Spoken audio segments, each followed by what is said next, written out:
नामदेव तुकाराम माऊली ज्ञानेश्वर महाराज की जय, जगद्गुरु तुकाराम महाराज की जय, सद्गुरु जोग महाराज की जय।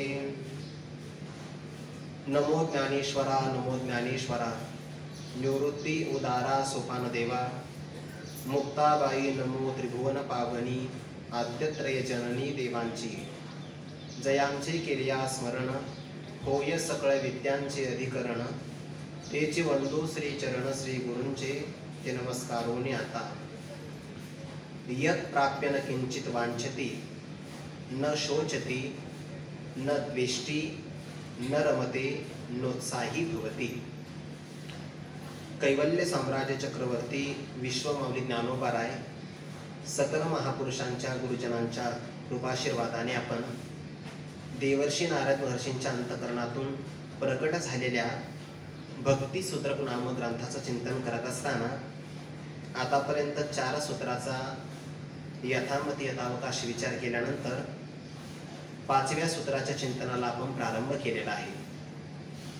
पहिलं सूत्र ग्रंथाची प्रतिज्ञा आहे, दुसऱ्या आणि तिसऱ्या सूत्रामध्ये भक्तीचं स्वरूप कथन केलं, चतुर्थ सूत्रापासून तर षष्ठम सूत्रापर्यंत ज्या महात्म्याला ही भक्ती प्राप्त झाली, ज्याच्या अंतकरणामध्ये परम प्रेम प्रगट झालं किंवा ज्याला आत्मस्वरूपाची प्राप्ती झाली, अस्मिन पदामध्ये नित्य अपरोक्ष असणारे आत्मस्वरूपाचंच कथन आहे। आणि मग यच ज्ञात्वा किंवा यन लब्ध्वा पुमान् सिद्धो भवति, अमृतो भवति, तृप्तो भवति या सूत्राचा विचार झाल्यानंतर 5व्या सूत्रामध्ये सुद्धा 5 लक्षणांचा विचार केला किंवा 5 फलाचा निषेधात्मक पद्धतीनं विचार केलेला आहे। यत् प्राप्य, जे परमप्रेम प्राप्त झाल्यानंतर किंवा जी भक्ती प्राप्त झाल्यानंतर किंवा ज्या आत्मस्वरूपाची प्राप्ती घडल्यानंतर जो भक्त महात्मा आहे, न किंचित वांछति, तो कशाचीही वांछा किंवा आशा अपेक्षा करत नाही। मग कशाची अपेक्षा करत नाही त्याचाही आपण विस्ताराने विचार केला। न पारमेष्ट्यम, न महेंद्र दिष्ण्यम, न योग सिद्धीर पुनर्भवम वा, मय्यर्पितात्मे क्षितिमद विनान्यत न सार्वभौमं न रसाधिपत्यम, या सगळ्या पदांचाही आपण विचार केला। कशाचीच अपेक्षा करत नाही। ज्ञानोबाराय तर या पदाचं चिंतन सांगताना 12व्या अध्यायामध्ये असं म्हणतात, आणि जया परोते काही नाही, ते आपण पेची आपल्या ठाई झाला, या लागी जो काही आकांक्षेना, ज्या आत्मस्वरूपाच्या पलीकडे अन्य काही प्राप्तव्य नाही आणि ते प्राप्तव्य त्याला आपल्याच ठिकाणी सापडल्यामुळे, अर्थात अगोदरच तो आत्मस्वरूपच होता, पण मी आत्मस्वरूप नाही असा जो भ्रम होता, तो श्रीगुरूंच्या वचनानुसार किंवा भगवंताच्या अनुग्रहाने निवृत्त झाल्यानंतर आपण पेची आपल्या ठाई झाला, म्हणजेच प्राप्ताची प्राप्ती घडली। यामुळे काहीही तो मागणी करतच नाही। त्यानंतर एकाही पदाचा दुसऱ्या पदाचा विचार केला, पण न शोचती, भक्त आपल्या जीवनामध्ये कोणत्याही गोष्टीचा शोक किंवा दुःख प्रगट करत नाही। नाहीतर शोकनाश करणं हे जीवनाचंच काही एक प्रकारचं साध्य आहे। 2 प्रकारची अपेक्षा आहे ना मानवाला, एक आपल्या दुःखाची आत्यंतिक निवृत्ती व्हावी आणि दुसरी अपेक्षा ही परमानंदाची प्राप्ती घडावी। किंवा आभासाच्या अवस्था सांगत असताना अज्ञान, आवरण, विक्षेप, परोक्ष ज्ञान, अपरोक्ष ज्ञान, शोकनाश आणि आनंदावाप्ती, यापैकी 6वी जी अवस्था आहे आभासाची, तिला शोकनाश किंवा दुःखनाश असं म्हणतात, आणि परमानंदाची प्राप्ती म्हणजेच आनंदावाप्ती आहे। म्हणून आभासाच्या अवस्थेमध्ये असणाऱ्या अंतिम अवस्था त्याचाही विचार करा। दुःख निवृत्ती करता सगळेजण प्रयत्न करतात स्वसामर्थ्याने, मग दुःखाची निवृत्ती नाही का घडत, होते ना, पण लय रूप निवृत्ती होते, आत्यंतिक निवृत्ती मात्र होत नाही। कारणासहित कार्याची जी निवृत्ती असते तिला आत्यंतिक निवृत्ती असं म्हणतात, आणि फक्त कार्य नष्ट होणं, कार्य शिल्लक राहणं याला लयरूप निवृत्ती असं म्हणतात। ज्ञानोबारांच्या भाषेमध्ये उदाहरण देऊ का, जैसी वरी वरी पालवी खुडीची आणि मुळी उदक खालीचे, तरी कैसे नाश निपजे तया वृक्षा। एखाद्या वृक्षाचा आपल्याला नाश करायचा असेल, नाश करण्याकरता प्रयत्न काय केला, त्या झाडाला येणारी जी काही कोवळी पालवी आहे त्या पालवीला खुडण्याचा प्रयत्न केला। जसे काही भागामध्ये भाजी खुडतात की नाही, हरभऱ्याची भाजी विशेषतः, आणि मुळामध्ये उदक घाललं, पाणी घातलं, तर त्या वृक्षाचा नाश होईल का? कधीही नाश होणार नाही. नाश झाल्यासारखा दिसतो, लयरूप नाश आहे, लयरूप निवृत्ती आहे, आत्यंतिक मात्र होत नाही. आणि भक्ताच्या जीवनामध्ये मात्र दुःखच राहत नाही. दुःख ते कैसे नाही स्वप्नासी, भुक्ती मुक्ती झाल्या कामारी दासी, त्यांचे वर्म त्वांपासी, सुखी राहिलासी प्रेमाची या. प्रेमामुळे परमात्मा वशीभूत झाला, दुःखाचा संयोग नाही. महात्म्याला दुःख होतं बरं का, दुःखाचं दुःख नाही होत. आपल्याला दुःखही होतं आणि मला हे दुःख का झालं त्याचंही दुःख होतं. म्हणजे आपल्याला दोन दुःख असतात. महात्म्याच्या जीवनामध्ये देह दुःखाची डोंगरे दाटी जोपा, परी भारी चित्त न दाटे. चित्तावर मात्र दुःखाचा परिणाम होत नाही. आणि ज्याच्या मनावर चित्तावर दुःखाचा परिणाम होत नाही, समजून घ्यावं तो खरा आध्यात्मिक व्यक्ती आहे. परिस्थिती अनुकूल किंवा प्रतिकूल प्रारब्धानुसार सर्वांच्या जीवनामध्ये आगमन करत असतात आणि आल्याच पाहिजे. कठीण परीक्षा जर आली तर अभ्यासू विद्यार्थ्याला आनंद होत असतो. आता बाकीचे विद्यार्थी फार खुश आहेत, विषय सोडून द्या.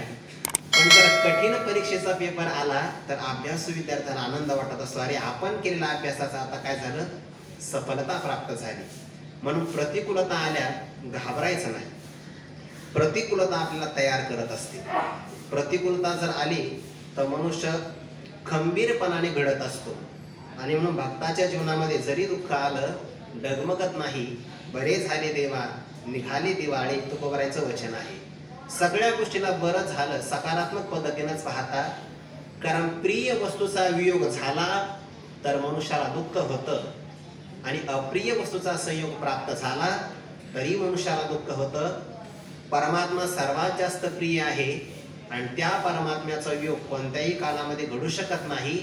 म्हणून प्रियाच्या वियोगामध्ये दुःख भक्ताला घडत नाही. बरी अप्रिय वस्तूचा संयोग होत असे नाही. भगवंताचा भक्त जगामध्ये जेही आपल्याला प्राप्त होईल, अनुकूल किंवा प्रतिकूल किंवा अप्रिय वस्तू जे जे भेटे होतं ते मानिजे भगवंत हा भक्तियोग निश्चित जाण माझा असं असल्यामुळे त्याला अप्रियाचाही संयोग नाही. मग अप्रियाच्या संयोगामध्ये होणारं दुःख आणि प्रियाच्या वियोगामध्ये होणारं दुःख, दोन्ही प्रकारचं दुःख भगवत भक्ताला अनुभवाला येत नाही. म्हणून न शोचती याचा आपण विचार केला. आता या 5व्या सूत्रातलं एक तिसरं लक्षण आहे न द्वेष्टी. हा महात्मा कोणाचाही द्वेष करत नाही. 12व्या अध्यायामध्ये सुद्धा भगवंतांनी जेव्हा भक्तांच्या लक्षणाचा विचार सांगण्याकरता प्रारंभ केला तेव्हा पहिल्यांदा हेच लक्षण सांगितलंय बघा, अद्वेष्टा सर्वभूताना. तो महात्मा कोणाचाही द्वेष नाही करत. पण द्वेष नेमकं कशाला म्हणतात? ज्ञानोबा द्वेषाची व्याख्या करत असताना 13व्या अध्यायामध्ये असं म्हणतात, द्वेष ही अंतःकरणाची वृत्ती आहे, ती तामसी वृत्ती आहे. वैराग्य, शांती, औदार्य सात्विक वृत्ती आहे. त्यानंतर कामाधिक असणे ही राजसी वृत्ती आहे. आणि ज्याच्यामध्ये द्वेष असतो ते तामसी वृत्ती आहे. तमोगुणाची असणारी जी अंतःकरणाला जाळते, अभिज्वलनात्मिका असते, त्या वृत्तीला द्वेष असं म्हणतात. जाळते बघा मनुष्याला वृत्ती.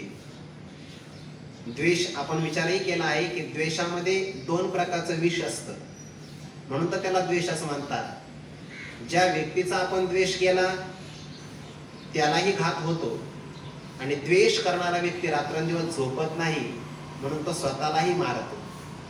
म्हणजे ज्याच्या अंतःकरणात द्वेष आहे तो रात्रंदिवस जळत असतो, काय का नाही. आणि ज्याच्या संबंधाने द्वेष प्रकट केला त्याचाही जीवनामध्ये तो घात करत असतो. द्वेष ही ज्वलनात्मिका वृत्ती आहे. केव्हा द्वेष निर्माण होतो ऐका. एखादा व्यक्ती आपल्या सत्तेतला असावा. आता स्वप्नातला व्यक्ती आहे त्याचा आपण द्वेष करू का? कारण आपण जागृतीमध्ये आहोत आणि तो स्वप्नातला आहे. स्वप्नातला प्रतिकूल जरी एखादा व्यक्ती असेल द्वेष नाही करणार आपण, कारण तो आपल्या सत्तेतलाच नाही. म्हणजे ज्याचा द्वेष करायचा तो सत्तेतला असला पाहिजे. कल्पना करा आपल्या सत्तेतला आहे आणि आपल्यापेक्षा कमी ताकदीचा आहे, त्याचा काय आपण द्वेष करणार?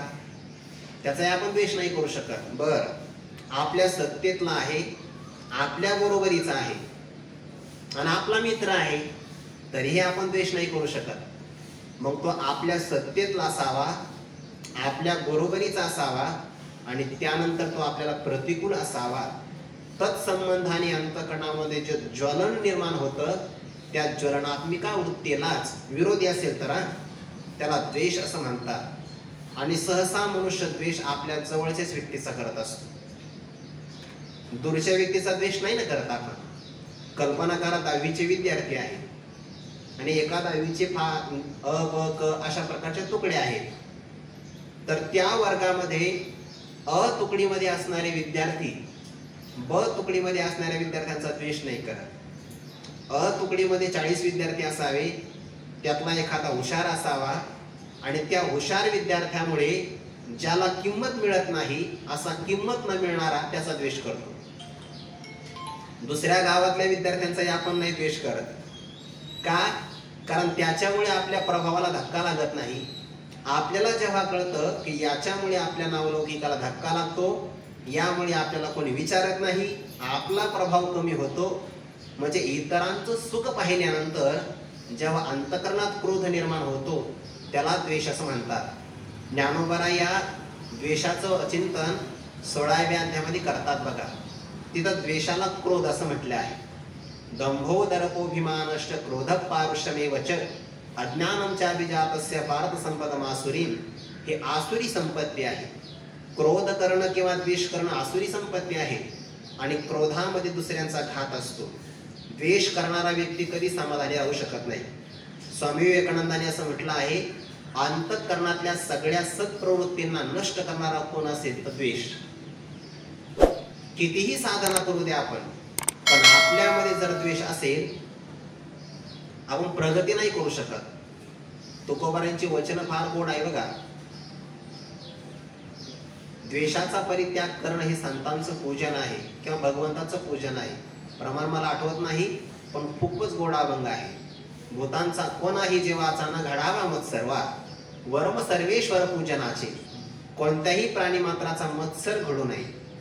त्या मत्सर शब्दाचा अर्थ काय होतो माहिती का? मत म्हणजे माझ्यापासून आणि सुसरती हे क्रियापद आहे. जो माझ्यापासून पुढे चालला त्याच्या संबंधाने जो होतो त्याला म्हणतात मत्सर. पुढे चालला तो माझ्यापेक्षा, माझ्याच वयाचा आहे पण माझ्यापेक्षा पुढे चालला, त्याला कीर्ती जास्त मिळाली, प्रसिद्धी मिळाली, तत्संबंधाने होतो त्याला मत्सर किंवा द्वेष असं म्हणतात. आणि तो व्यक्ती समाधानी राहत नाही, स्वतःचाही घात करतो, अन्याचाही घात करतो. बऱ्याचदा आपल्या लक्षातही येत नाही की आपण कोणाचा द्वेष करतो आहे म्हणून. आपल्याला वाटतं आपलं बरोबर आहे, असतो द्वेषच, पण मनुष्य झाकतो की नाही, द्वेष नाही, आम्ही करतो ते बरोबरच आहे. आणि आपल्या अंतःकरणामध्ये रम्य समाधान नाही मिळत. अद्वेष असलं पाहिजे. आणि कुणाविषयी? सर्व भूतानां, सर्व प्राणी मात्रांच्या विषयी कधी द्वेष करूच नये. ज्ञानोबाला उदाहरण देतात, आपण अंगे जळे आणि नागवे जगाचे डोळे, पतंग जैसा सळे दीपाचे. सळ आलाय बघा तिथं, सळ म्हणजे द्वेष. त्या पतंग नावाच्या किड्याला दिव्याचं सौंदर्य पाहिल्यानंतर सळ निर्माण होतो आणि त्या सळामध्ये दिव्याला विझवण्याकरता तो त्या दिव्यावर उडी मारतो. परिणाम दिवा मालवल्यामुळे सगळ्या लोकांना अंधार होतो आणि दिव्यामध्ये भाजल्यामुळे याचा मृत्यू होतो. द्वेष करणारा व्यक्ती सुद्धा असाच असतो, स्वतःचाही नाश करतो ना. माशी आपण याते गिळवी, परी पुढीला वांतीशी नवी, तैसे कश्मळ आठवी आचरणचे. एखादी माशी भोजनामध्ये स्वतःही नष्ट होते आणि ज्याने भोजन प्राशन केलं त्याला वांती करून शिणविते. मना वाचे काय भलदया दुःख देत जाये, स्वार्थ न साधिता पाहे पराचे हित, या भावनेला म्हणतात द्वेष. आणि द्वेष असेल तर मग मात्र मनुष्य प्रगती नाही करू शकत, परमार्थातही नाही करू शकत, व्यवहारात सुद्धा नाही करू शकत. द्वेष प्रेमाने मात्र जगाला जिंकू शकतो. प्रेमाने जगाला जिंकता येतं. व्यवहारात सुद्धा द्वेषाने काही जर मिळत नाही तर परमार्थात काय मिळणार आहे? मग कोणाचा द्वेष करू नये. जो तो आपल्या प्रारब्धाने वागत असतो ना, द्वेष काय करायचा? गोमटे काही पावे तरी संतोषतेने नाभी भवे, जो ओखटेने नागवे विषादाशी, नाभिनंदती न द्वेष्टी तस्य प्रज्ञा प्रतिष्ठिता. जो कोणाचाही द्वेष करत नाही, न द्वेष्टी न कांक्षती, यो न हृष्यती न द्वेष्टी न कांक्षती, नेयस नित्य संन्यासी यो न द्वेष्टी न कांक्षती, नाभिनंदती न द्वेष्टी. असंच आहे सगळीकडे वचन. न द्वेष्टे तस्य प्रज्ञा प्रतिष्ठिता, त्याची बुद्धी स्थिर आहे, तो भक्त आहे, तो संन्यासी आहे. याचा अर्थ काय झाला? द्वेष करायचा असेल तर तो माझ्यापेक्षा पुढे पाहिजे. त्याच्या प्रगतीमुळे माझा जर घात होत असेल, थोडक्यामध्ये दुसऱ्यांचं सुख न पाहण्याची जी वृत्ती असते ना, त्याला द्वेष असं म्हणतात. ज्ञानोबांनी त्याकरता उदाहरण दिलं आहे. कल्पना करा, थंडगार पाण्याचा स्पर्श झाला तर काय व्हावं बरं? आपण शांत व्हावं की नाही? पण एका जणाला जर थंडगार पाण्याचा स्पर्श झाला, तो शांत नाही होत, भडकतो. ज्ञानोबाने उदाहरण देतात, कल्पना करा एखाद्या पातेल्यामध्ये तेल गरम करण्याकरता ठेवलं आहे आणि त्यामध्ये आपण थंड पाणी ओतलं, तर त्या चुलीमधून येणारा जो बाहेर अग्नीची ज्वाळा आहे, तर गरम तेलामध्ये थंड पाणी पडल्यामुळे तेलाने शांत व्हावं की नाही? तो भडका धरतो. तसं इतरांचं सुख पाहिल्यानंतर आपण शांत व्हावं, चांगलं झालं तुझं, जो भडकतो आतमध्ये त्याला क्रोध किंवा द्वेष म्हणतात. शीत जळाची भेटी तातला तेली आगी उठी, चंद्र देखोनी जळे पोटी कोल्हा जैसा, जगाची सुख पहाट चोरा मरणावणी निकृष्ट, दुधाची काळकुट होय व्याळी, तैसे विद्या विनोद विभवे, देखे पुढीलांची दैवे, तव तव रोष गुणावी क्रोध तो जाण. हे ज्ञानोबांची सल्ली उदाहरण याच अंगाने आहे. वास्तविक दूध म्हणजे अमृत आहे. अमृत प्राशन केल्यानंतर अमृताचा आस्वाद प्राप्त व्हावा, पण एकामध्ये मात्र विपरीतच परिणाम होतो. दुधाची काळकुट होय व्याळी, व्याळी म्हणजे सर्प. सर्पाच्या ठिकाणी दूध प्राशन केल्यानंतर अमृत नाही होत, दुधाचं विष होतं. तैसे विद्या विनोद विभवे, विभवे म्हणजे ऐश्वर्य, विद्या म्हणजे विद्वत्ता आणि विनोद म्हणजे आनंद. समोरचा व्यक्ती विद्वत्तेने श्रेष्ठ आहे, आपल्यापेक्षा आनंदी आहे आणि आपल्यापेक्षा वैभवाने श्रेष्ठ आहे, असं जेव्हा देखे पुढीलांची दैवे, त्याचं प्रारब्ध जेव्हा आपण पाहतो आणि मग त्या प्रारब्धामध्ये समाधान नाही वाटत, तेव्हा तो रोष गुणावे क्रोध तो जाण. त्या संबंधाने अंतःकरणात जो रोष निर्माण होतो त्याला क्रोध असं म्हणतात आणि याच क्रोधाला द्वेष असं म्हणतात. हा भगवत भक्त असणारा महात्मा इतरांचा द्वेष का करत नाही? तुकोबारांचं एकच वचन सांगतो, महात्मा इतरांच्या सुखामध्ये स्वतःला सुखी समजतो. इतरांना प्राप्त झालेलं सुख म्हणजे आपल्यालाच प्राप्त झालेलं सुख आहे. महात्मा द्वेष नाही करत कोणाचा. तो का म्हणे सुख पराविया सुखे, अमृत हे मुखे स्त्रवत असे. दुसऱ्यांना सुख प्राप्त झालं की आपण सुखी व्हावं, या वृत्तीला ज्ञानोबराय दया देखील म्हणतात. उदाहरण दिलं आहे, पायाला शीतल स्पर्श प्राप्त झाला, आनंद कोणाला होतो? डोळ्यांना. तसं इतरांना सुख प्राप्त झालं की महात्मा सुखावतो. द्वेष करण्याचं काय कारण आहे? पाव शीतळताल आहे की ते डोळ्यांची लागी होई, तैसा पर सुखे जाय सुखावत जो, ही दयेची वृत्ती आहे. आणि अशी दयेची वृत्ती असल्यामुळे महात्मा कोणाचाही द्वेष करत नाही. ऐका, द्वेषाकरता ज्याचा द्वेष करायचा तो आपल्या विरोधी असावा, त्यानंतर तो आपल्यापेक्षा भिन्न असावा, म्हणजे त्याच्यामध्ये आपल्यामध्ये भेद असावा, भिन्न असावा ना. कल्पना करा, आपलेच दात आणि आपलेच ओठ असं म्हणतो की नाही आपण, किंवा आपलीच जीभ आहे, आपल्या दातांनी आपल्या जीभेला चावा घेतला तर कोणी 32 दात पाडतो का? नाही काय पाडत. का? आपलीच जीभ आहे आणि आपलेच ओठ आहे, भेद नाही. सुख जरी घडले तर मनुष्य क्षमा करतो. म्हणजे विरोधी असेल, आता आपले दात विरोधी आहे पण आपलेच आहे ना, ते आपलेच दात आहे ना, आपलीच जीभ आहे. आता जरी विरोधी असेल पण भेद नाही, भेद नसल्यामुळे द्वेष करत नाही. म्हणजे विरोधी असावा, भेदही असावा आणि भेद पाहण्याकरता तो माझ्यापेक्षा वेगळा आहे. चांगला आहे का? भेद पाहण्याकरता तो माझ्यापेक्षा वेगळा आहे, याचा अर्थ मीही त्याच्यापेक्षा वेगळा पाहिजे. आणि जर मी वेगळा आहे तर मग मीपणा पाहिजे, आणि मीपणा आहे तर अहंकार आहे. याचा अर्थ अहंकार असेल तरच भेद निर्माण होतो. भेद निर्माण झाला विरोधी भाव निर्माण होतो, विरोधी भाव निर्माण झाला की द्वेष निर्माण होतो. आणि महात्मा मात्र येत भेद तरीके देखावा, जरी अहंभाव उरला होवावा, तो आधीची नाही आगवा आता विषम काही. 5व्या अध्यायामध्ये चिंतन आहे बघा. विद्या विनय संपन्ने ब्राह्मणे गगहस्तिनी, शुनिचैव शोपाकेच पंडिता समदर्शना. या श्लोकावर चिंतन आहे. ना तरी गुरु हे श्वान नाही, एक धेनू हे श्वान गुरु एक हीन, हे असो कैसे स्वप्न जागतया.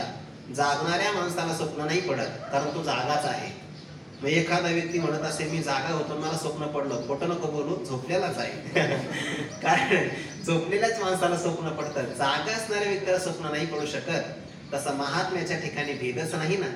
अहंभाव उरला हो वावा, तो आधीच नाही आगवा आता विषम काही. महात्मा भेद पाहत नाही, याकरिता ज्ञानोबाने अनेक उदाहरणं दिली आहेत. ज्ञानोबा म्हणतात जसं उत्तम असणारं प्रारब्ध दारिद्र्य पाहत नाही, अमृत मरणाची वार्ता ऐकत नाही, सूर्य अंधाराला पाहत नाही, चंद्राला संताप कसाही माहिती नाही, आणि विवेकाला भ्रांती माहिती नाही. तसं ज्ञानी पुरुषाला भेद माहित नाही. ना तरी दैव जैसे कौतिके, कहीची दैन्य न देखे, का विवेक हा नोळखे भ्रांती ती जेवी. ना तरी अंधकाराची वाणी, जैसा सूर्य न देखे स्वप्नी, अमृत नाही ठिकाणी मृत्यू कथा, हे असो संताप कैसा. चंद्र न स्मरे जैसा, भूती भेद जेनती तैसा ज्ञानी येते. प्राणी मात्रांच्या ठिकाणी जे भेद पाहत नाही ते ज्ञानी असतात. भूती भेद नेनती तैसा ज्ञानी येते. जे भेद पाहत नाही ते ज्ञानी असतात, किंवा जे ज्ञानी असतात ते भेद पाहत नाही. येत अहंभाव उरला हो आवा, जर मी अशा प्रकारचा भाव असेल, अहंकार देहाभिमान असेल, तर भेद आपोआपच निर्माण होतो. आणि महात्मा मात्र भेद पाहत नाही, द्वेष करत नाही. जो सर्व भूतांच्या ठाई द्वेषाते नेनेची कही का, आप परो नाही चैतन्य जैसा. काय ज्ञानोबा उदाहरण देतात, त्या महात्म्याला आपला आणि परका असा भाव नाही, पण उदाहरण सांगा चैतन्य जैसा. उदाहरण दिलंय परब्रह्माचं, म्हणजे परब्रह्माला ज्याप्रमाणे हा आपला आणि हा परका असा भाव नाही, तसा महात्माला सुद्धा आप परभाव नाही. मग हा भाव असतो कोणाला, संकोचित मनाला. अयम निजहा परो वेती गणना लघुचे कसा, उदार चरितानां तु वसुधैव कुटुंबकम. आपणचे विश्व झाला तरी भेदभाव सहजच केला. ज्ञानोबा कारण देतात, का द्वेष करत नाही. आपणचे विश्व झाला, हे विश्वचे माझे घर, ऐशी मती जयाची स्थिर, किंबहुना चराचर आपण झाला. किंवा दुसरी ओवी आहे, आपणचे विश्व झाला, स्वतः अंगानेच व्यापक झाला. आणि मग ज्याचा द्वेष करायचा तिथं सुद्धा माझं स्वरूप आहे, कोणाचा द्वेष मी करणार. आपणचे विश्व झाला, सर्व भूती पाहे एक वासुदेव, उसोनिया ठाव अहंतेचा. वा, अहंतेचा म्हणजे अहंकाराचा. ज्ञानोबांनी सुद्धा असं चिंतन केलं, ज्या व्यक्तीचा अहंकार गेला परमार्थ सफल झाला. हा विचारून अहंकार सांडिजे, मग असं तीच वस्तू होईजे, तरी आपली स्वस्ती सहजे आपण केली. म्हणून तो महात्मा कोणाचा द्वेष करत नाही, भेद पाहत नाही, त्याच्या ठिकाणी अहंकार नाही. आपणचे विश्व झाला, जो अंगाने विश्वव्यापक भावनेला प्राप्त झाला. आता आपला आत्मा देहापुरता सीमित नाही, माझा आत्मा आता आत्मा नाही, मग परमात्मा आहे. परब्रह्म स्वरूपाला जो प्राप्त झाला, आता त्याच्यामध्ये भेदाला अवकाश कुठे आहे, जागाच नाही. आपणचे विश्व झाला तरी भेदभाव सहजच गेला. भेदभाव घालवण्याकरता प्रयत्न नाही केला, सहज भेद गेला. आणि म्हणून द्वेष उठेला जया पुरुषा. विचार सागरामध्ये तिसऱ्या तरंगामध्ये दुःखाला कारण सांगत असताना 5 कारण सांगितली बघा. हे 5 प्रकारचे जे भेद आहे ना, ते मनुष्याच्या दुःखाला कारण आहे. कोणता कोणता भेद, जीव ईश्वराचा भेद. ईश्वराचा भेद नाही होता, ईश्वर एकच आहे. पण ईश्वर जीवाचा भेद, जीवाचा भेद, जीव जडाचा भेद, नंतर जड जडाचा भेद आहे. त्याच्यानंतर पण आणखी एक भेद राहिला बघा, जीव ईश्वराचा, जीवाचा, जीव जडाचा, जडाचा आणि जड ईश्वराचा. हे 5 प्रकारचे भेद दुःखाला कारण आहे. महात्म्याच्या ठिकाणी भेद भावच नाही. भेद म्हणजे भिन्नता, आपल्याहून भिन्नता काही नाही. आता द्वेष करायचं काही कारण नाही. किंवा जर एखाद्याच्या विषयी क्रोध निर्माण झाला, इच्छिया सांगडे, इंद्रिय आमिषण जोडे, आयसा जो डाव पडे तोची द्वेष. आपण एखाद्याकडे इच्छा केली आणि इच्छेची पूर्ती जर झाली नाही, तर तत्संबंधाने जो अंतःकरणात दंश निर्माण होतो, डंख पडतो, त्याला द्वेष म्हणतात. इच्छा केली आहे पण इच्छा नाही पूर्ण झाली, मग तत्संबंधाने अंतःकरणात दंश होतो, जाळ निर्माण होतो की नाही, त्यालाच द्वेष असं म्हणतात. आणि द्वेष हा दुःखाच्या अनुभूतीच्या नंतरच अवशिष्ट राहत असतो. म्हणून तर शास्त्रकारांनी सूत्रामध्ये असं म्हटलं आहे, दुःखानुशयी द्वेषः, दुःखाच्या नंतर जो अनुशिष्ट राहतो, अवशिष्ट, त्याला द्वेष असं म्हणतात. भगवंताचा भक्त मात्र कोणाचा द्वेष नाही करत, कारण परमात्मा स्वरूपा वाचून अन्य तो काही पाहतच नाही. द्वेष कोणाचा करायचा? कारण द्वेषाकरता क्रोध असावा लागतो की नाही, आणि क्रोधाकरता काम असावा लागतो. भगवद्गीतेमध्ये म्हणलंय, कामात क्रोधोभिजायते. अगोदर काम असेल तर क्रोध निर्माण होतो, कामच नाही ते तर क्रोध कैसा, ते कैसे भांडण रे, कलह नाही, द्वेष नाही करत. म्हणून न द्वेष्टी असा विचार सांगितला. या संबंधाने का भक्तचरित्राचा आपण थोडासा विचार करूया. जगन्नाथ क्षेत्राच्या शेजारी एक पिंदुबिल्व नावाचं क्षेत्र आहे, आणि भगवंताच्या आज्ञेनं श्री नमोस्तुते व्यास विशाल बुद्धी, व्यास महाराजांनी त्या ठिकाणी एक अवतार घेतला. एका ब्राह्मण कुळामध्ये व्यास महर्षी जयदेव स्वामी यांच्या रूपाने अवतीर्ण झाले. अवतीर्ण झाल्यानंतर त्यांची कीर्ती, त्यांचं असणारं ज्ञान त्यांना सहजगत्या प्राप्त झालं, आणि त्यांनी पद्मपुराणामध्ये असणारा जो काही राधाविलास आहे तो भगवंताचा सगळ्या चरित्राचा भाग वर्णन केला त्या भाषेमध्ये, आणि तेव्हा गीत गोविंद नावाचे ग्रंथ निर्माण झाला. पद्मपुराणातला सगळा इतिहास त्यामध्ये आलेला आहे. तो इतका प्रसिद्ध ग्रंथ झाला, इतका प्रसिद्ध की सगळ्या लोकांनी त्या ग्रंथाच्या प्रती पाठांतराकरता छापून घेतल्या. छापल्या म्हणजे लिहिल्या. त्या काळामध्ये छापण्याची सुविधा नव्हती, पण ज्याचं हस्ताक्षर चांगलं आहे त्याच्या माध्यमातून ग्रंथाचं लेखन करून घ्यायचे आणि मग तो ग्रंथ पाठ करायचे. तो गीत गोविंद नावाचा ग्रंथ इतका प्रसिद्ध झाला, आणि त्याच क्षेत्रामध्ये एक सात्विक नावाचा राजा होता. राजाचं नावच सात्विक होतं, आणि तो नावाप्रमाणे सात्विकही होता. त्याने सुद्धा एक ग्रंथ निर्माण केला. सांगितलं, लोकांना सांगितलं, माझा ग्रंथ घ्या, माझा ग्रंथ घ्या आणि पाठ करा. कारण तुम्ही स्वामींचा ग्रंथ पाठ केला तसं माझाही ग्रंथ पाठ करा. लोकांनी सांगितलं, राजा असं नसतं म्हणे, आपण आपल्याच असणाऱ्या वस्तूची किंमत करू नये, नाहीतर किंमत राहत नाही. महिपती महाराजांनी गोड चिंतन केले बघा. विद्या आणि हरिकीर्तन, ब्रह्म गुरुमंत्र आणि ब्रह्मज्ञान, पुष्पहार आणि महारत्न, घ्या घ्या म्हणता मोल तुटे. जर एखाद्या व्यक्तीला आपण म्हटलं माझी विद्या घ्या, मोल तुटे, किंमत राहत नाही. हरिकीर्तन घ्या, मोल तुटे. गुरुमंत्र घ्या असं म्हटलं त्याला किंमत राहत नाही. ब्रह्मज्ञान मी तुम्हाला देतोय, घ्या, मोल राहत नाही. पुष्परत्न आणि पुष्पहार आणि महारत्न, एखादा व्यक्ती फुलाची माळा विकतो आहे, घ्या घ्या म्हणतो, किंमत राहत नाही फुलांना. किंवा महान असणारं रत्न जर आपण म्हणलं घ्या, तर लोक म्हणतात जे अर्थ घ्या म्हणतो याचा अर्थ ओरिजिनल नाही, मोल तुटे, किंमत राहत नाही त्याला. राजा असं नाही म्हणे, एक काम कर, तुझा ग्रंथ श्रेष्ठ आहे की नाही याची आपण परीक्षा करू. जगन्नाथाच्या मंदिरामध्ये गीत गोविंद नावाचा ग्रंथ जयदेव स्वामींचा आणि तुझा असणारा ग्रंथ आपण मंदिरामध्ये ठेवू. रात्रभर मंदिराचा दरवाजा बंद करायचा, सकाळी मंदिर उघडायचं. जो देवाला ग्रंथ मान्य असेल तो मंदिरात राहील, आणि जो देवाला नावडता आहे तो मंदिराच्या बाहेर पडेल. भगवान जगन्नाथाच्या मंदिरामध्ये ग्रंथ ठेवला.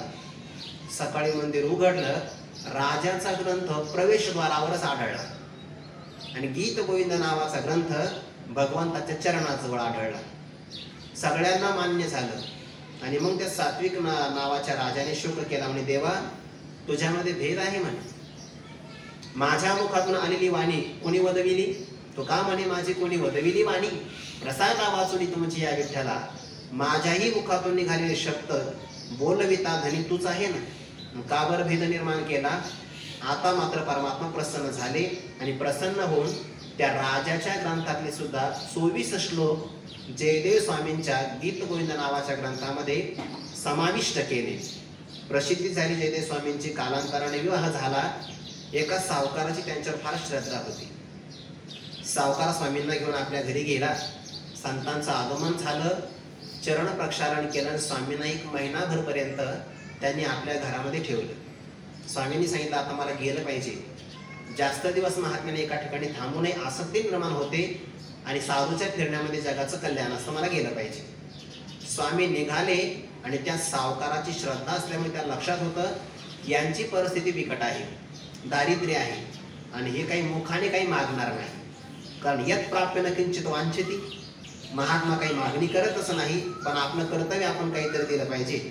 जयदेव स्वामी ज्या रथामध्ये बसून चालले त्या रथामध्ये त्याने हिरे, माणिक, मोती, सुवर्ण रथाच्या खाली भरलं. स्वामींना मात्र कळू दिला नाही. वरती आसन टाकलं.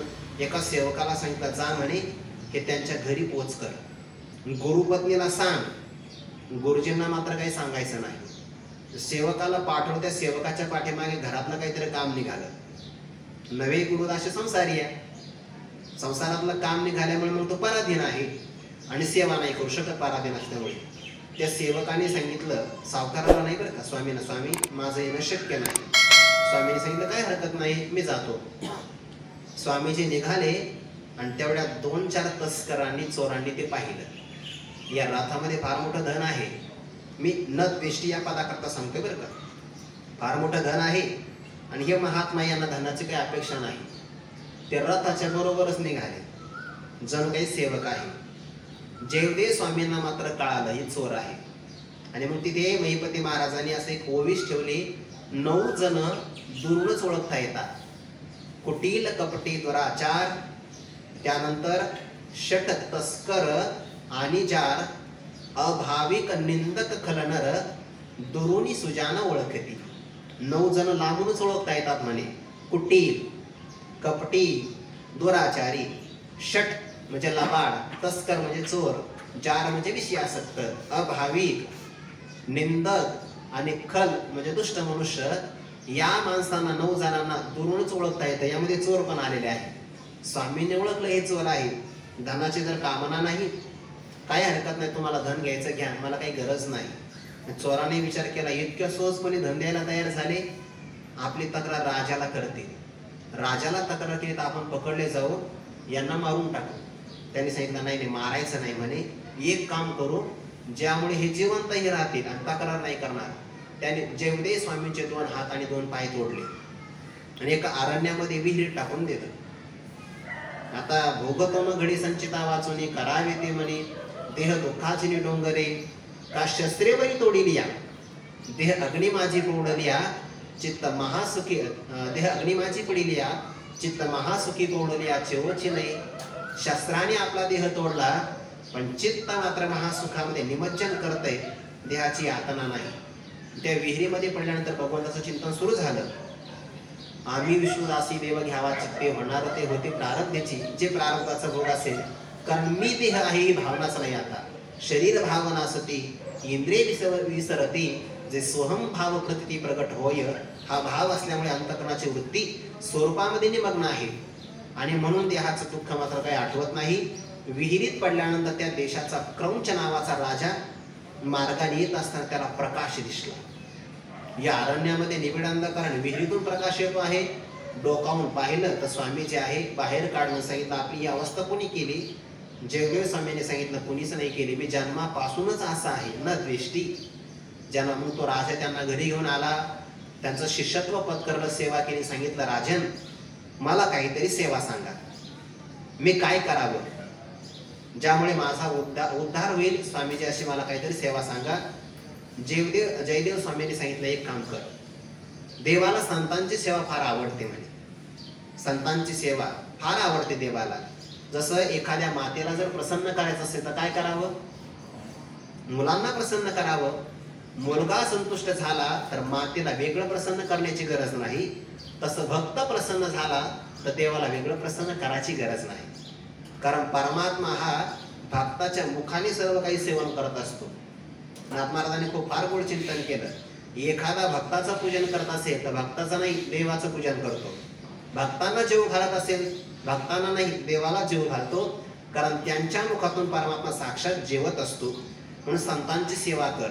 संतांना वस्त्र लागेल, सुवर्ण लागेल, अलंकार लागतील, अनेक प्रकारचं भोजन लागेल, ते तू देण्याचा प्रयत्न कर. राजा श्रीमंत होता, स्वामींची आज्ञा पाळली आणि तसा प्रकारचा उपक्रम सुरू केला.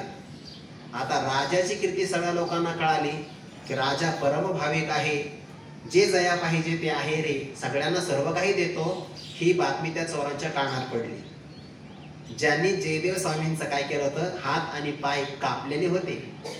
मग त्यांनी विचार केला, आता राजाकडे आपल्याला जायचं आहे आणि धनधान्य मागायचं, मग काय करायचं? असं नाही जायचं. होते चोर संतांच्या विषयात गेले. खऱ्या संतापेक्षा देखील जास्त शृंगार केला म्हणून. खऱ्या साधूची माळ जर छोटी असेल तर यांची फार मोठी माळ, खऱ्या साधूंचा गंध छोटा असेल यांचा सगळ्यात मोठा. आणि मग ते शृंगार केल्याबरोबर मग जयदेव स्वामींनी पाहिलं, त्यांना रांगेत उभे होते, त्यांचा क्रमांक आला काहीतरी घेण्याकरता. आता नजर झाली. जयदेव स्वामींनी चोरांना ओळखलं आणि चोरांनी स्वामींना ओळखलं. यांना तोपर्यंत माहिती नव्हतं की स्वामीजी इथे आहेत म्हणून. ओळखल्याबरोबर आता घाबरलेच ते. त्यांच्या लक्षात आलं एक तर राजा, पुन्हा स्वामींचा शिष्य, आता आपली काही खरी गत नाही. त्यातही पुन्हा आपण नाटक केलेलं आहे, सोंग संपादन केलं. म्हणजे आपण एकतर खरे साधू पण नाही, पण स्वामी मात्र न दृष्टी द्वेष न करणारे, समशत्रूच मित्रेच अरे मित्रितायसा अर्जुना जया भाव व्हायचा मानापमानी सरिसा हो तुझा आहे ना तरी क्षुदंडू पाळीत या गोडू गाळीत याकडून नव्हेची जेवी असा भाव असल्यामुळे स्वामींनी सिंहासनावर उडी टाकली आणि साधूच्या वेशामध्ये असणाऱ्या चोरांना नमस्कार केला. नमस्कार केल्यामुळे चोर म्हणले बापरे, बहुतेक हे आपल्याला मारण्याच्या अगोदरची तयारी आहे, म्हणजे आपल्याला हाल करूनच मारणार हे. पण ही नम्रता आहे मात्र सुरुवातीची, वादळापूर्वीची शांतता म्हणतात याला. बहुतेक असाच काहीतरी प्रकार आहे. घाबरले मनातून. जयदेव स्वामींनी सांगितलं राजन, आतापर्यंत मी सगळ्यांचा फक्त सत्कार केला, सगळ्यांना दुरून नमस्कार केला, पण हे दोघे विशेष आहेत म्हणे, विशेष साधू आहेत, यांच्याकरता मी सिंहासनावरून खाली आलो की नाही, आणि म्हणून तू सुद्धा यांची विशेष सेवा केली पाहिजे. जा बाकीच्या साधूंच्या करता सामान्य कुटी आहे, यांच्याकरता विशेष आश्रम तयार करा. बाकीच्यांना पंक्तीत जेवण, यांना मात्र पाठ पाहिजे जेवायला, विशेष व्यवस्था करा. आता चोरांच्याही लक्षात आलं आपली काही खरी काही होणार नाही, आपल्याला शिक्षा मात्र होणार. आता समोर जर मृत्यू दिसत असेल तर भोजनात कोणाचं लक्ष लागणार आहे? त्यांना भोजनाचं ताट दिसलं की मरण दिसायचं. जशी कंसाची अवस्था झाली की नाही, सगळीकडे परमात्मा दिसू लागला. आशिनः संविशन, अगदी सगळं पर्यटन महिम सगळं जसं भगवंताचं दर्शन होऊ लागलं तसं यांना मृत्यू दिसू लागला. मग बरेच दिवस झाले यांचं सगळ्या प्रकारची आपण व्यवस्था करतो, पण यांच्या चेहऱ्यावर मात्र काही प्रसन्नता नाही. आणि मग विचारलं राजाने, स्वामीजी मी संतांची तर सगळी सेवा करतो आहे, पण त्यांच्या प्रकृतीवर मात्र विपरीत परिणाम झालाय म्हणे. खाण्याकरता चांगले पण धष्टपुष्ट काही होत नाही. स्वामींनी सांगितलं राजा तुला कळत नाही म्हणे, अरे खरे साधू भोगामध्ये आसक्त नसतात म्हणे, त्यामुळे त्यांचं जेवणात लक्ष लागत नाही. खरे साधू असतात ते आसक्त नसतात म्हणे, त्यामुळे त्यांचं भोजनात लक्ष नाही. त्यांना हे विषयामध्ये रममान होणं आवडत नाही. न रमते पुढे येणार आहे सूत्र, भोगामध्ये ते रममान होत नाही. एक काम कर, त्यांची जी अपेक्षा असेल ती अपेक्षा पूर्ण कर, आणि त्यांची इच्छा नसेल त्यांना मात्र या ठिकाणी जाण्याची परवानगी दे. राजा गेला, सांगितलं आपण या ठिकाणी रममान होत नाहीत, माझ्याकडून सेवेमध्ये काही चूक घडली असेल तर मला क्षमा करा, आपली काय अपेक्षा मागून घ्या. त्यांनी सांगितलं राजन आम्हाला 2 रथ भरून सुवर्ण मोहरा पाहिजे, 2 रथ भरून, आम्हाला तुझ्या राज्यामध्ये राहायचं नाही. राजाने सांगितलं काही हरकत नाही. 2 रथ भरून सुवर्ण मोहरा, सगळे अलंकार वगैरे त्यांना समर्पण केले, आणि तुमच्या आश्रमामध्ये येण्याकरता त्यांना रथावर बसवलं आणि 4-5 सेवेकरी दिले, दूत म्हणतो आपण त्या, सेवेकरी दिले. आणि सांगितलं सेवेकऱ्यांनो यांना यांच्या आश्रमापर्यंत हे द्रव्य समर्पण करा आणि मगच पाठीमागे या. सेवक निघाले. सेवकांना काही हिंमत झाली नाही राज्यामध्ये असताना विचारण्याची, पण अरण्यात गेल्यानंतर विचारलं म्हणे, का हो तुम्ही असे कोण मोठे महात्मे आहात की ज्यांची सेवा साक्षात आमच्या राजाने केली, ज्यांच्या करता जयदेव स्वामी आपल्या सिंहासनाचा परित्याग करून आले, बाकीचे साधू आले तर फक्त हाताने सत्कार करतात किंवा नमस्कार करतात दुरून, पण आपल्या मात्र चरणावर नमस्कार केला, आपण कोण आहात? सेवकाने विचारलं. कोणाला? चोरांना, जे साधूच्या वेशामध्ये होते. चोरांनी सांगितलं असं काही नाही म्हणे, हे जयदेव स्वामी फार मोठे महात्मे, असं काही नाही म्हणे, आमचा पूर्व कालाचा एक संबंध आहे म्हणे. काय झालं? पूर्व कालामध्ये हे जयदेव स्वामी आणि आम्ही चोर असं म्हणतात, आम्ही चोर नाही पण आम्ही सेवक एका राजाच्या दरबारामध्ये सेवेसाठी होतो. या तुमच्या जयदेव स्वामीकडून फार मोठी चूक झाली आणि राजाने सांगितलं यांना मृत्यूदंड द्या. ते मृत्यूदंड देण्याची जबाबदारी आमच्यावर आहे. चोर सांगत आहेत, पण आम्हाला दया निर्माण झाली म्हणून आम्ही मृत्यूदंड दिला नाही, यांचे फक्त हात आणि पाय कापले, यांना सोडून दिलं. आता हे असत्य वचन ऐकल्याबरोबर कापे थरथरा मेदिनी, पाप असत्या परी कोणी थोर सृष्टीत असेना. खोटं बोलले की नाही. आणि जेव्हा त्यांच्या मुखातून हे शब्द बाहेर पडले तेव्हा मात्र पृथ्वीचा कंप होऊ लागला. पृथ्वी दुभंग पावली आणि चोर त्याच्यामध्ये गाडले गेले. आता हा चमत्कार पाहिल्याबरोबर ते दूत आले घरी माघारी. त्यांनी सांगितलं, स्वामी एक विपरीत घडलं म्हणे. ज्या 2 साधूंच्या सेवेकरता तुम्ही आम्हाला पाठवलं ते साधू अशा अशा प्रकारचे बोलले पृथ्वीमध्ये गाडले गेले. जयदेव स्वामीने तो वृत्तांत ऐकला आणि रडण्याकरता प्रारंभ केला. प्रभू, ते माझे शत्रू होते ना, माझ्या शत्रूला मात्र तुम्ही पृथ्वीमध्ये गाडलं आणि तुमचा शत्रू कंस रावण त्यांचा तुम्ही उद्धार केला, शिशुपालाचा उद्धार केला. माझ्या शत्रूबद्दल तुम्ही हा भेद का केला? भगवान परमात्मा प्रसन्न झाले की काय यांचा समभाव आहे, न द्वेष्टी, द्वेष नाही करत. भगवंताने त्यांच्याकरता एक पुष्पक विमान पाठवलं, त्या चोरांचाही उद्धार केला, त्यांचा उद्धार केला. आणि जयदेव स्वामींना पूर्ववत 2 हात आणि 2 पाय समर्पण केले. मला यातून एवढं सांगायचंय, भगवंताचे भक्त मात्र न द्वेष्टी, कुणाचा द्वेष करत नाही. पुढे लक्षण आहे न रमते. भगवंताचा भक्त कशात रममान होत नाही. रममान होणारी माणसं जे असतात ते प्रिय एखाद्या पदार्थामध्ये रममान होतात. आणि महात्मा कुठे रममान होतो? पुढे शब्द येणार आहे आत्मा रामो भवती. तिथे आपण थोडा विस्तार करूया सूत्राचा. महात्मा कुठे रममान होत नाही? विषयासक्तीमध्ये रममान होत नाही. बाकीचे माणसं ज्या ठिकाणी रममान होतात तिथे महात्मा रममान होत नाही. भगवंताने सांगितले बाकीचे कुठे रममान होतात म्हणे? येही संस्पर्शजा भोगा दुःख येऊ नये एवते आद्यंतवंत कौंतेय नतेषु रमते बुधाः. याचा अर्थ काय झाला? विषयामध्ये विषयासक्त असणारे माणसं रममान होतात आणि तेषु बुधाः न रमते. ज्ञानी असणारा महात्मा त्या ठिकाणी न रमते, रममान होत नाही, आसक्त होत नाही. रममान होण्याकरता तिथे आनंद असावा लागतो. आणि ज्या ठिकाणी आनंद आहे त्या ठिकाणी मनुष्य रममान होतो. एखादं प्रिय स्थळ असेल, म्हणजे साधना करण्याकरता रममान एकांताचं स्थळ असेल, तिथे कोणताही साधक रममान होतो. आणि जो दुसरा आहे तो तिथे रममान होत नाही, त्याला एकांत खाण्याकरता उठतो. साधक मात्र एकांत ठिकाणी रममान होतो. अशा स्थळामध्ये रममान जरी झाला तर ते चांगलं आहे. न रमते, विषयामध्ये रममान होत नाही, कारण त्यामध्ये मुळात आनंदच नाही. असला तरी क्षणभंगुर आहे, स्वल्प आहे, पराधीन आहे, दोषाने युक्त आहे आणि कष्टप्रद आहे. म्हणून महात्मा कुठेही इंद्रिय भोगामध्ये मात्र रममान होत नाही. किंवा इंद्रियजन्य असणारं सुख, राजसी सुख असताना यत्तदग्रे मृतोपम परिणामे विषमीव आहे. परिणामात विषयेंद्रिय संयोगात यत्तदग्रे मृतोपम परिणामे विषमीव तत्सुखम राजसं स्मृतम. राजसी सुख आहे विषय आणि इंद्रियांच्या संयोगामध्ये जे सुरुवातीला अमृताप्रमाणे वाटतं आणि परिणामामध्ये विषाप्रमाणे असल्यामुळे त्या राजसी सुखामध्ये महात्मा न रमते, रममान होत नाही. महात्मा कुठे रमतो? भगवंताच्या आनंदामध्ये रममान होतो, दुसरीकडे रमत नाही. म्हणून न रमते. आणि पुढे आहे नोत्साही भवती. तो उत्साहाने संपन्न नसतो. पण कुठे? संसारात, सांसारिक कर्मामध्ये उत्साहाने संपन्न नाही. उत्साह कशाला म्हणतात? ऐका, एखादी आपल्याला इष्ट वस्तू प्राप्त करायची आहे, मग ती करता प्रयत्न करावा लागतो. आणि अनिष्ट वस्तू आपल्याला दूर करायची आहे, त्याही करता प्रयत्न करावा लागतो. मग प्रयत्न करण्याकरता जी प्रेरक शक्ती असते त्याला उत्साह असं म्हणतात. आता भगवंताच्या भक्ताला काही अनिष्ट निवृत्त करायचं नाही आणि इष्ट काही प्राप्त करायचं नाही लौकिक दृष्टिकोनातून, म्हणून तो कोणत्याही ठिकाणी नोत्साही भवती, कुठेही तो उत्साहाने संपन्न होत नाही. हा सांसारिक कर्मामध्ये उत्साह नसतो. मात्र भगवंताचा जर कथा असेल तर तिथे उत्साह आहे. कारण त्या ठिकाणी गायनाची उडी आपुलिया छंदे, तेव्हा तो गायन करतो, नृत्य करतो.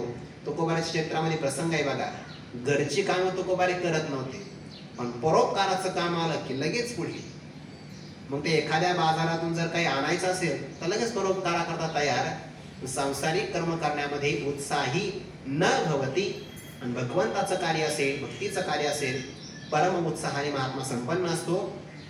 असा आपण या 5व्या सूत्राचा विचार केला. आता क्रमशः पुढील सूत्राचा आपण विचार करूया. तो विचार मात्र उद्या.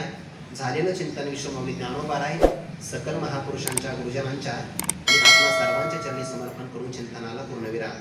कुंडली कवरदारी विठ्ठल श्री ज्ञानदेव तुकाराम माऊली ज्ञानेश्वर महाराज की जय.